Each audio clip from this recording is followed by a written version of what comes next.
نماز کی اتنی اہمیت سمجھنے کے بعد اب تم پوچھو گے کہ دنیا میں لاکھوں مسلمان جو نماز کے پابند ہیں، ان سب کی زندگی عبادت والی اور اللہ تعالیٰ کی رضا اور خوشی والی زندگی ہے؟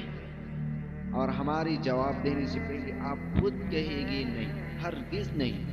ہر نمازی مسلمان کی زندگی عبادت والی زندگی نہیں۔ اکثر مسلمان نمازیں پڑھتے ہیں اور اللہ تعالیٰ کی مرضی خلاف کام بھی کرتے ہیں، دن میں 5 مرتبہ، اور ہر مرتبہ بار بار اللہ تعالیٰ کے سامنے جھکتی بھی ہے اور سجدہ بھی کرتے ہیں، اور پھر بھی اللہ تعالیٰ کی یاد سے، اللہ تعالیٰ کے ڈر سے اور اللہ کی محبت سے ان کے دل خالی رہتے ہیں۔ کیا نماز کا ان پر کوئی اثر نہیں ہوتا؟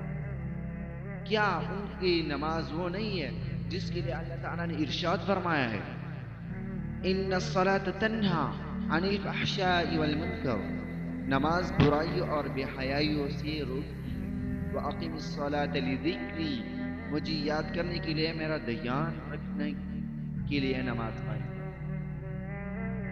میرے بہن بھائیوں، اللہ تعالیٰ قرآن مجید میں فرماتا ہے، قد افلح المؤمنون الذین هم فی صلاتهم خاشعون، کامیاب ہو گئے ایمان والے جو اپنی نماز میں جھکنے والے ہیں، جو انتہائی عاجزی اور اللہ تعالیٰ کے ڈر اور خوف کے ساتھ نماز پڑھتے ہیں۔ بس جس نماز میں اللہ تعالیٰ کی یاد نہ ہو، اللہ تعالیٰ کے دھیان نہ ہو، اللہ تعالیٰ کے سامنے جسم کے ساتھ دل بھی جھکا نہ ہو، اللہ تعالیٰ کے سامنے دل کے پورے دھیان اور خیال کے ساتھ عاجزی اور خاکساری نہ ہو، اللہ تعالیٰ کا ڈر نہ ہو، خوف نہ ہو، اللہ تعالیٰ کی محبت نہ ہو، اللہ تعالیٰ کی رحم و کرم اور فضل و سبحان کی امید نہ ہو، ہر طرح سے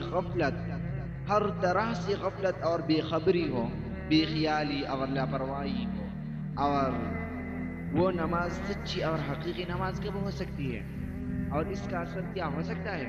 نہیں، عاجزی اور اللہ تعالیٰ کی ڈر کے ساتھ نماز پڑھنے کی اہمیت آپ کی سمجھ میں آ گئی ہو۔